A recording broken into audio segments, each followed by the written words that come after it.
Guntur channel పొడిగించాలని రైతులు దశాబ్దాలుగా పోరాటం చేస్తున్నా పాలకులకి పట్టడం లేదు. ఎన్నికల సమయంలో హామీ ఇస్తున్న నేతలు గెలిచిన తర్వాత ఒట్టుని గట్టన పెట్టేస్తున్నారు. దీంతో 5 మండలాల ప్రజలు సాగు తాగునీటికి తీవ్ర ఇబ్బంది పడుతున్నారు. ఈసారి కంటి తుడుపు హామీలతో మభ్యపెడితే ఊరుకునేది లేదని హెచ్చరిస్తున్నారు రైతులు. ప్రకాశం బ్యారేజ్ నుంచి పత్తిపాడు వరకు ఉన్న ఈ ప్రధానమైన కాలువే గుంటూరు ఛానల్. దాదాపుగా ఎక్కడి నుంచి అయితే ప్రకాశం బ్యారేజ్ నుంచి ప్రారంభమవుతుందో ఈ కాలువ అక్కడి నుంచి కూడా పూర్తిగా ప్రస్తుతం మనం ఏ స్థితిలో ఉందో కూడా చూస్తూ ఉన్నాం. మొత్తం కాలువ మొత్తం కూడా గుర్రపు డెక్కాకుతో నిండిపోయింది. అదేవిధంగా మొదట్లో చేపట్టిన పనులు ఆ తర్వాత ఎక్కడా కూడా ఆధునీకరణ చేయకపోవడంతో పూర్తి స్థాయిలో మొత్తం కూడా పాడైపోయి కాలువంతా కూడా గుర్రపు డెక్కాకు అదేవిధంగా ముళ్ళ చెట్లతో కూడా నిండిపోయి ఉంది. ఈరోజు ప్రకాశం బ్యారేజ్ నుంచి నీటిని వదిలినా కూడా చివరి స్థాయి వరకు అంటే కింది స్థాయి వరకు పక్కనున్న భూములకు కూడా సాగునీరు కావచ్చు త్రాగునీరు కావచ్చు అందని పరిస్థితిలో ఉంది. ఇంకొక విధంగా చెప్పాలంటే ఈ కాలువ ద్వారా పారే నీటిని అనేక గ్రామాలకు కూడా త్రాగునీరుగా కూడా సరఫరా చేస్తుంటారు. కాబట్టి రైతులు ఈ కాలువను ఆధునీకరించాలని పొడిగింపు చేయాలని పర్చూరు వరకు పొడిగిస్తే దాదాపుగా గుంటూరు జిల్లాతో పాటు ఇప్పుడు బాపట్ల జిల్లాతో చెప్పుకుంటున్న పర్చూరు ప్రాంతంలో కూడా పంటలు పండడానికి అనుకూలంగా ఉంటుందని ఎంతో కాలంగా కూడా పోరాటాలు చేస్తూ ఉన్నారు. అనేక ఉద్యమాలు చేశారు.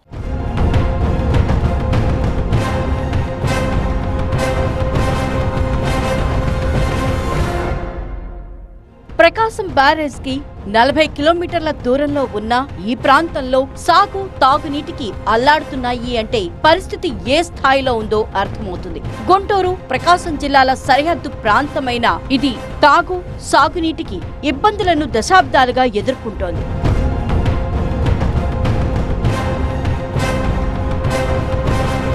ఈ సమస్య పరిష్కరించాలని ఇక్కడి ప్రజలు బ్రిటిష్ కాలం నుంచే పోరాటం సాగిస్తున్నారు. కృష్ణా బ్యారేజ్ నిర్మాణం సమయంలోనే పెదనందిపాడు హై లెవెల్ కెనాల్ నిర్మించాలనే డిమాండ్ వచ్చింది. 1946లో దీనికి సంబంధించి ప్రణాళిక సిద్ధం చేశారు. కానీ ఆచరణలో అడుగులు ముందుకు పడలేదు. స్వాతంత్రం వచ్చిన తర్వాత 1961లో అసెంబ్లీలో అప్పటి ప్రభుత్వం హామీ ఇచ్చింది. అయితే పెదనందిపాడు కాలువగా కాకుండా దీనికి గుంటూరు ఛానల్ అని పేరు పెట్టి 1965లో పనులు చేపట్టారు. పేరేదైనా నీరొస్తుందని ప్రజలు భావించారు. కానీ ఒట్టి చెరకూరు మండలం యామర్తి వరకు మాత్రమే కాలువలు తవ్వారు. దీంతో సమస్య మళ్లీ మొదటికొచ్చింది. బ్రిటిష్ గవర్నమెంట్ ఉన్నప్పుడు భారతదేశాన్ని పరిపాలించేటప్పుడు 1936లో ఈ ప్రదేశంలో ఉన్న ప్రజలకి పంటలు సరిగా లేనందువలన 1936లో నల్ల కృష్ణా జలాలని ఈ ప్రదేశాలకు పంపించి వాటర్ తీసుకొచ్చేసి పంటలు పండించి కరువు నివారించాలనే ఉద్దేశంతో అప్పుడు నుంచి నిశ్చయించారు. ఆ తర్వాత 1946 సంవత్సరం 10 సంవత్సరాల తర్వాత దానికి ఒక ప్లాన్ చేసేసి పెదనందిపాడు హై లెవెల్ ఛానల్ అని చెప్పేసి దానికి ఒక పేరు పెట్టి దాన్ని పొడిగించాలని ప్రయత్నం చేసి ఆ తర్వాత క్రమక్రమాన కూడా కొన్ని కారణాల వల్ల 80 సంవత్సరాల నుంచి కూడా దాన్ని కొనసాగి ముందుకు తీసుకెళ్లకుండా ఓన్లీ కొంచెం దూరమే 30 కిలోమీటర్ల వరకు దాన్ని పొడిగించి అక్కడి నుంచి పెదనందిపాడు ఛానల్ కాకుండా గుంటూరు ఛానల్ పేరు కూడా మార్చేశారు. పెదనందిపాడు హై లెవెల్ ఛానల్ నుంచి గుంటూరు ఛానల్గా పేరు మార్చి అది కొంత దూరమే తీసుకొచ్చేసి ఇంకా 30-40 కిలోమీటర్లు తీసుకెళ్తే దాదాపు 3 మండలాల్లో దాదాపు 50,000 ఎకరాలకి తాగునీరు సాగునీరు అందుతుంది. గుంటూరు ఛానల్ ను పర్చూరు వరకు పొడిగించాలంటూ 2002లో రైతులు ఉద్యమించారు. 2006లో వైఎస్ఆర్ ముఖ్యమంత్రిగా ఉండగా జలయజ్ఞంలో భాగంగా కాలువ నిర్మాణంపై హామీ ఇచ్చారు. అయినా పని జరగలేదు. 2009, 2017, 2018లో కూడా రైతులు పాదయాత్రలు దీక్షల ద్వారా ప్రభుత్వంపై ఒత్తిడి పెంచేందుకు యత్నించారు. 2019 ఎన్నికల ముందు వైఎస్ జగన్ కూడా కాలువ పొడిగింపుపై హామీ ఇచ్చారు. జగన్మోహన్ రెడ్డి ముఖ్యమంత్రి హోదాలో 2022 జనవరి 1న ప్రతిపాడు వచ్చినప్పుడు దీనిపై మరోసారి హామీ ఇచ్చారు.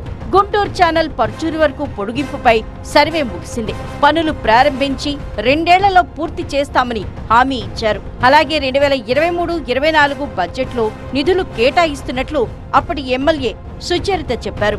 కానీ కార్యరూపం దాల్చలేదు. ఈ ప్రభుత్వంలోనైనా తమ కల నెరవేరాలని రైతులు కోరుకుంటున్నారు. ఇప్పుడు మా యొక్క డిమాండ్ ఏంటంటే పోయినసారిలాగా మేము నిర్లక్ష్యం చేయదలుచుకోలేదు.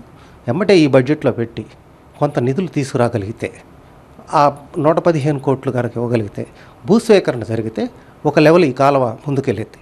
ఈ ప్రాంతం యొక్క వ్యవసాయ రంగం కానివ్వండి మంచినీళ్ళు కానివ్వండి చాలా అధ్వానమైన పరిస్థితి.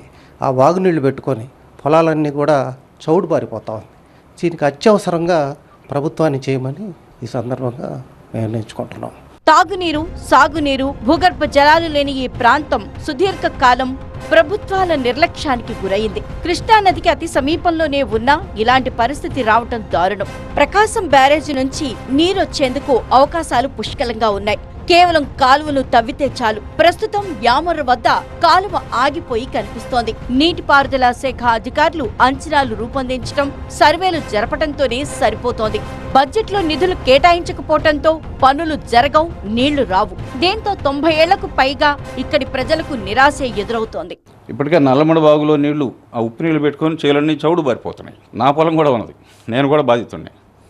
అందువల్ల వీలైనంత త్వరగా ఇది సాకారం చేస్తే 50 గ్రామాలకి దాదాపు 50,000 ఎకరాలకి మేలు చేసిన వాళ్ళు ఎత్తున్నారని చెప్పి ఆకాంక్షిస్తూ నమస్కారం. కాలువ విస్తరణకు సంబంధించి భూసేకరణ కోసం 113 కోట్లు కావాలి. ముందుగా అవి విడుదల చేస్తే భూమిని రైతులు స్వాధీనం చేస్తారు. ఆ తర్వాత కాంట్రాక్ట్ కు టెండర్లు పిలిచి నిధులు కేటాయిస్తే పనులు మొదలవుతాయి. ప్రకాశం బ్యారేజ్ లో నీరు ఎప్పుడూ ఉంటుంది కాబట్టి నీటి సమస్య తలెత్తే అవకాశం ఉండదంటున్నారు ఉద్యమకారులు. అయితే ప్రస్తుతం ఎమ్మెల్యేగా గెలిచిన రామాంజనేయులు ఈ బడ్జెట్ లో నిధులు కేటాయిస్తారని చెప్పారు. ఇప్పటికే ఈ విషయాన్ని చంద్రబాబు దృష్టికి తీసుకెళ్లామంటున్నారు. ల్యాండ్ అక్విజిషన్కి సంబంధించినటువంటి డబ్బులు ఏదైతే ప్రతిపాదనలు ఉన్నాయో ఒక 110 కోట్లు దాన్ని బడ్జెట్లో పెట్టమని సీఎం గారిని ప్రత్యక్షంగా కలిసి అడిగాం. తప్పకుండా ఫైనాన్షియల్ సంబంధించినటువంటి లోటుపాట్లు చూసుకొని గుంటూరు ఛానల్ ప్రాధాన్యతను దృష్టిలో పెట్టుకొని చేస్తామని చెప్పారు. మొత్తంగా గుంటూరు ఛానల్ పొడిగింపు 3 అడుగులు ముందుకు 6 అడుగులు వెనక్కి అన్నట్లుగా ఉంది. కానీ గుంటూరు ఛానల్ విస్తరణ వల్ల 4 మండలాల్లోని 50 గ్రామాలకు తాగునీరు, 50,000 ఎకరాలకు సాగునీరు అందుబాటు.